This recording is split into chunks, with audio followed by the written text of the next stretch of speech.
What's happening, Hardscapers? This is episode 209 of the How to Hardscape podcast, where we talk about how you can start and grow your hardscaping business. And on today's episode, we have a takeover of the show by Cycle CPA. They've done quite a few of these in the past. They always bring great, insightful information to every takeover that they do on the show. So I am grateful for them taking a little bit of load off my plate and doing this, but as well as they are sponsoring the How to Hardscape podcast, and they've been doing so for, I believe, more than a year now. So thank you, Cycle CPA, for supporting the show.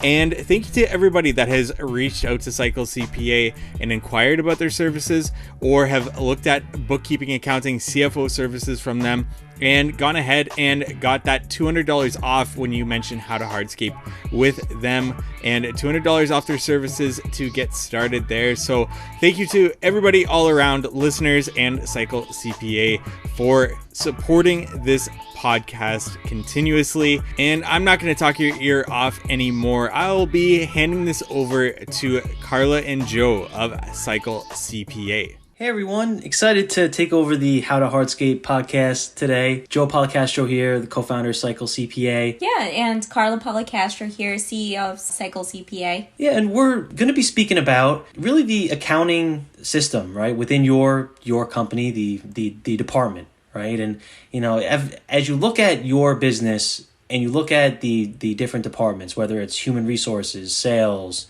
operations, marketing, as a business owner, you may not need to be an expert in all of those, but you want to have a good understanding of what's going on, because you may end up hiring an accountant. You may end up hiring someone in HR or in operations, right? And you want to be up to speed in regard to what goes on in those departments. But really, we'll kind of start off by giving a brief overview of what is behind accounting and bookkeeping, right? And what goes on there, and we'll kind of discuss, what goes on based on maybe the size of your company. And then having that information allows you then, to analyze it, right? And make important business decisions.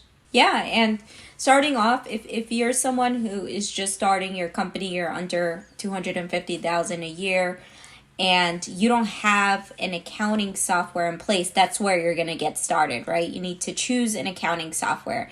And there's plenty out there.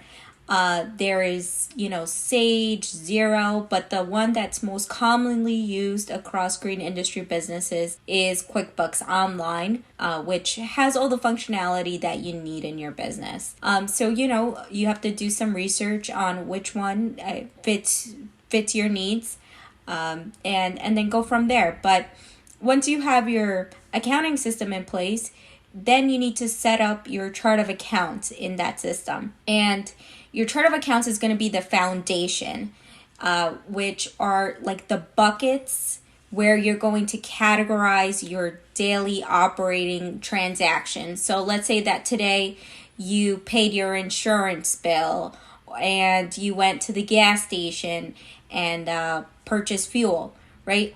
All of those transactions need to be categorized into a bucket, and that is made up of your chart of accounts. So in your chart of accounts, you'll have fuel expense, job site materials, stuff like that, and it needs to be industry chart of accounts. So we have like green industry chart of accounts specifically used with the green industry. And the reason why you want to do that and have specialized chart of accounts is because when you go in and analyze the profit and loss in the balance sheet, you want to make sure that it makes sense. Your gross profit makes sense, your net income, because if you don't have that in the specific order that you need it, the percentages might be skewed, right?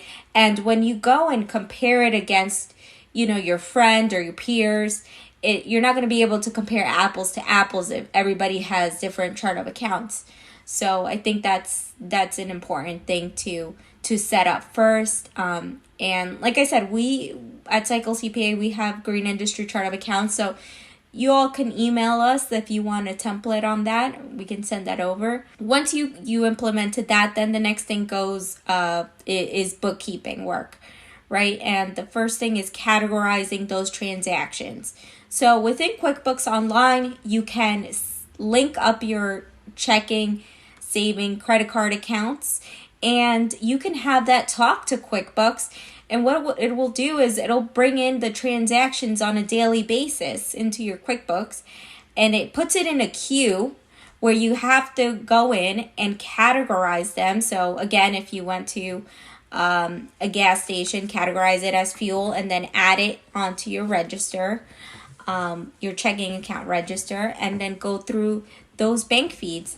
Then really the next step is reconciling the accounts, which is basically you're going through each transaction and making sure that whatever lines up in your business bank account and credit card accounts is mirroring what's in your QuickBooks and accounting software. So it's basically like a double check. And I'll let Carla get into some examples of why it's important to reconcile your accounts. Yeah, it's important because you want to make sure that you're not missing any transactions. When you sync your bank account to QuickBooks, sometimes software doesn't play nice. So when you are in the reconciliation process, you're making sure that no transactions were missed, or there are no duplicate transactions that can overstate your revenue, understate your revenue. Same thing with expenses, overstating and understating on that end.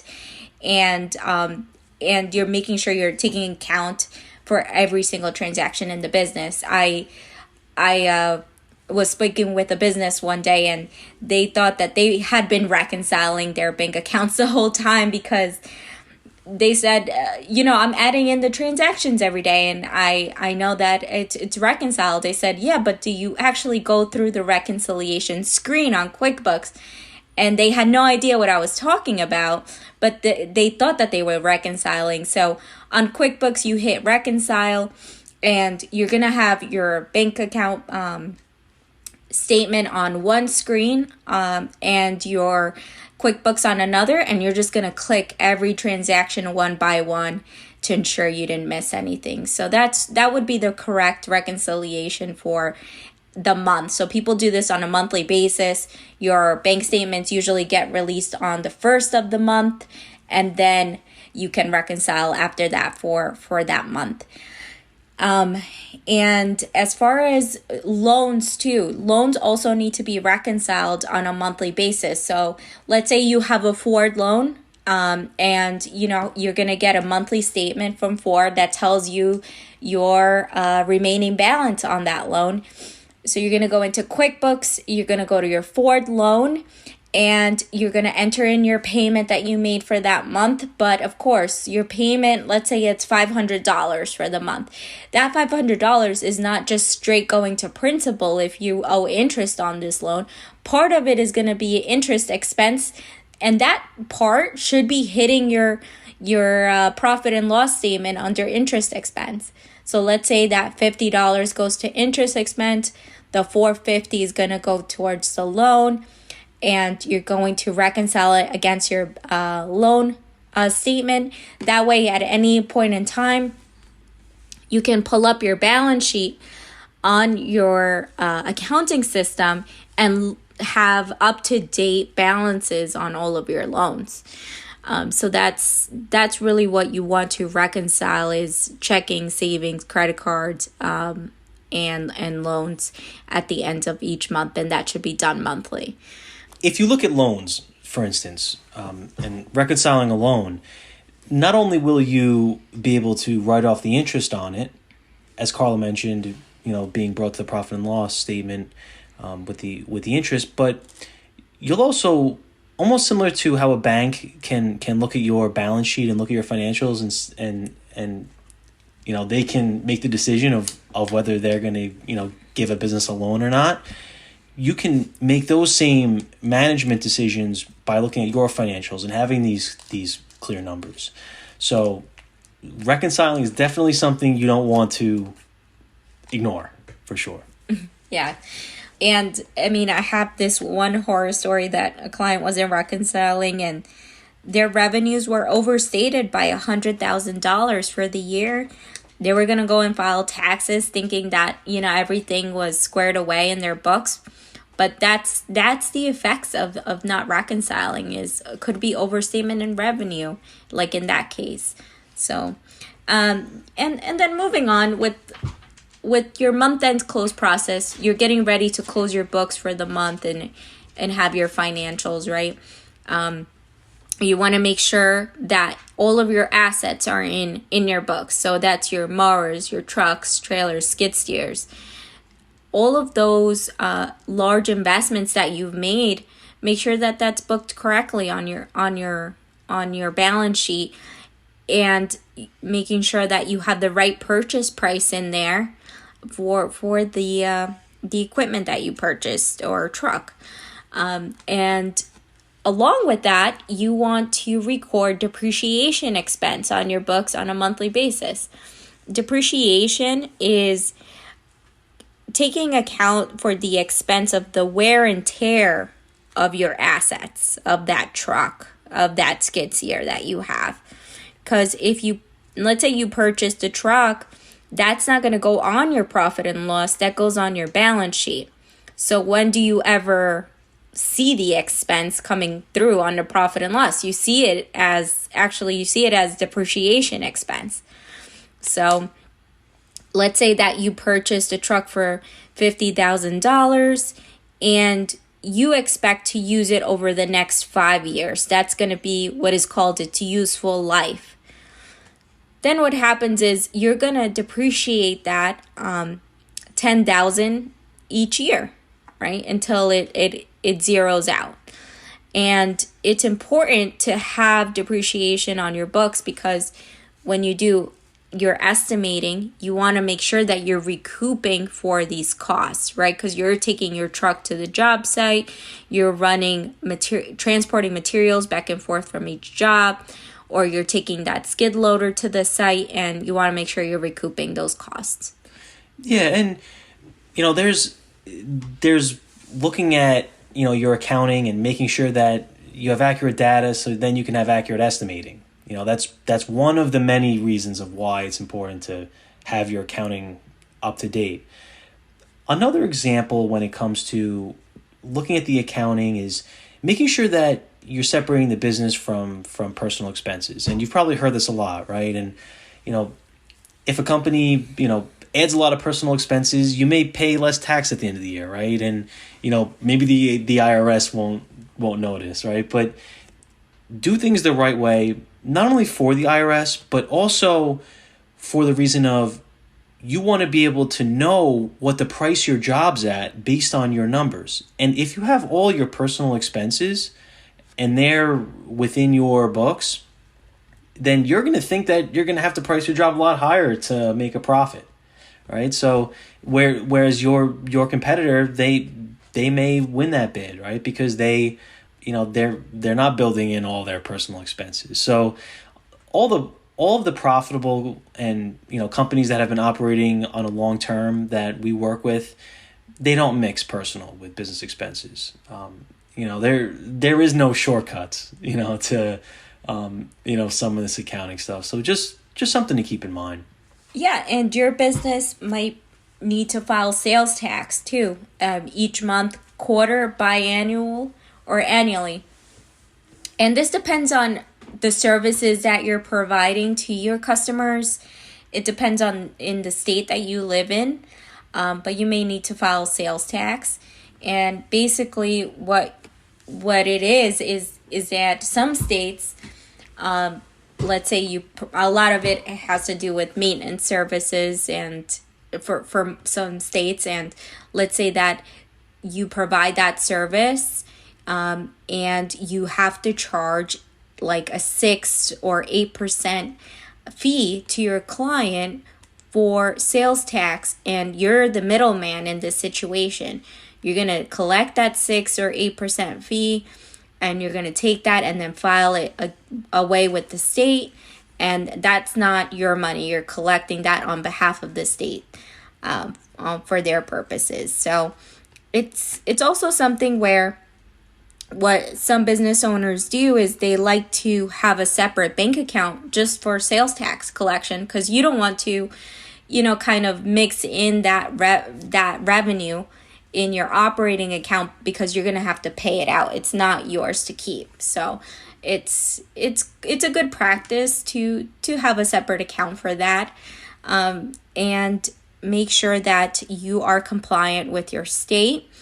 But whenever you make a payment like that to the state, there has to be a journal entry that needs to be recorded into your accounting system to make sure that the books are reflected accurately for sales tax. Then once you're done reconciling, you look at your assets, depreciation, sales tax, you're going to review your financials. Then, most of the month-end close is completed for your company, and you know that your financials are complete. And we complete month-end close by the 15th of every month, having financials out to the businesses. And that's really what your internal deadline should be, at least, by the 15th. It's pretty standard practice.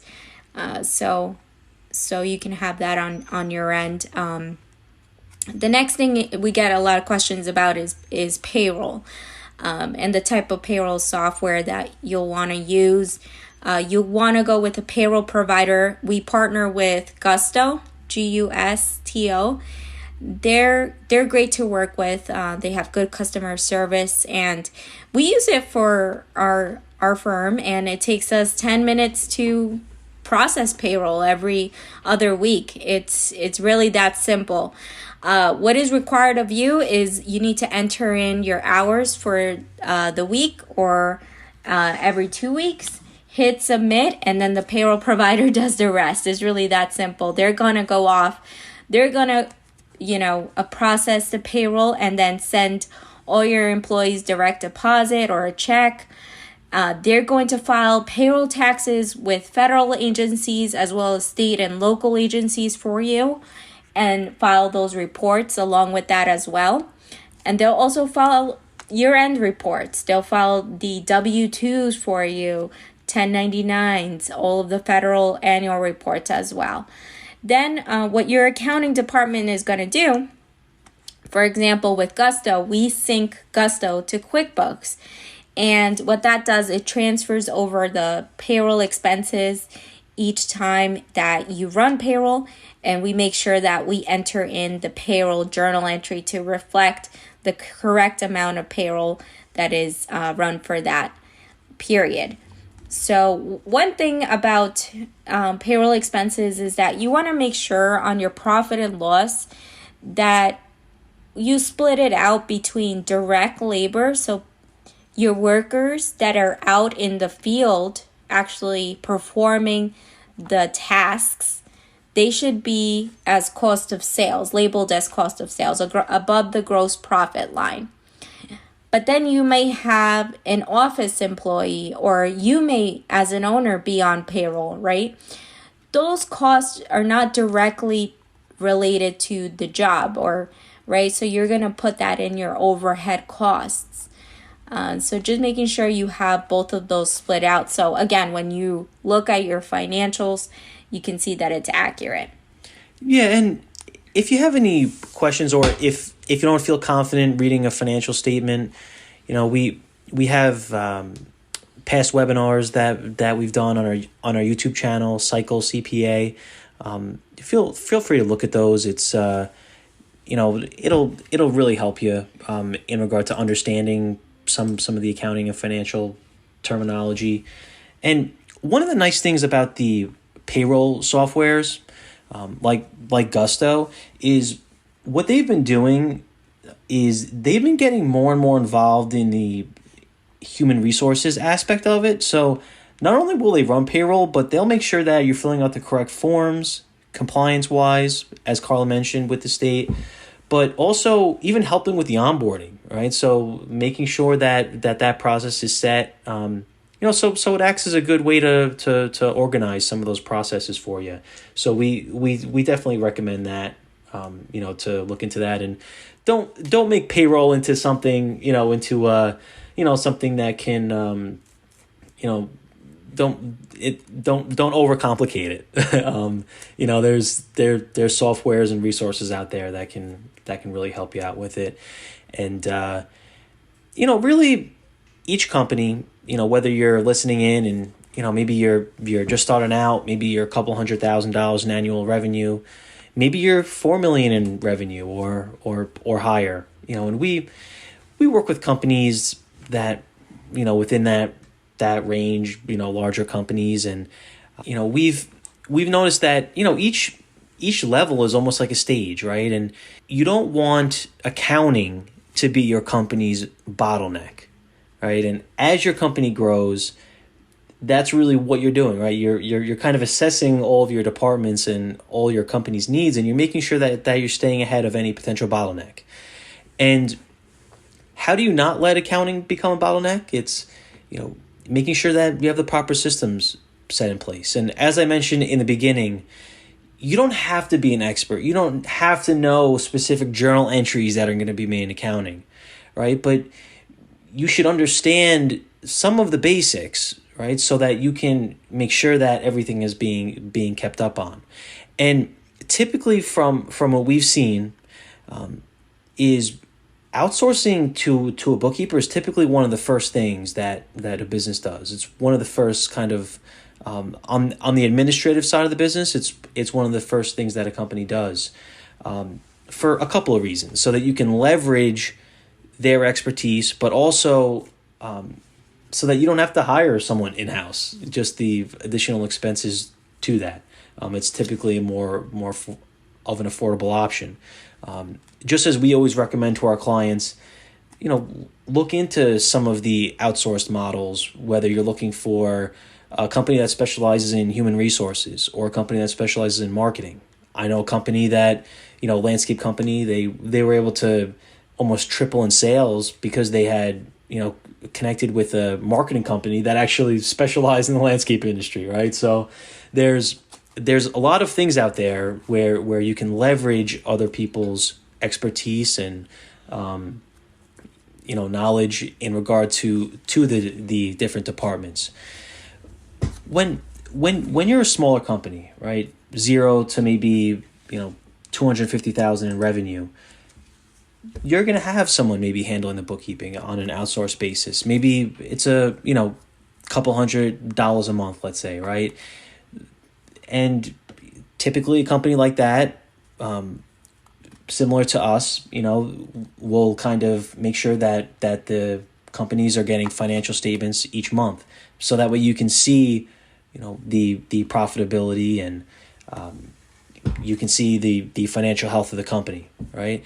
And as your company grows, you're going to be able to add on maybe an administrative team, right? Maybe to help out with paying the bills, which is the accounts payable, or collecting on, some of the payments, the invoicing, it's a accounts receivable,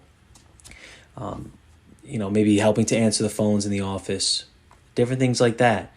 And one common thing that we've seen, and if you're listening and you're kind of in that range, maybe hovering around the 7-figure mark in revenue, definitely, understanding that accounting is a different language, and sometimes it could be a challenge for people that maybe are not educated in it, or maybe they didn't go to school for accounting.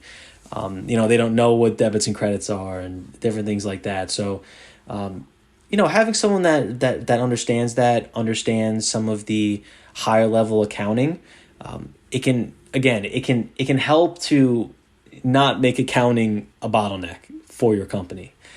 Just things that we've seen as we've taking on some clients throughout the country.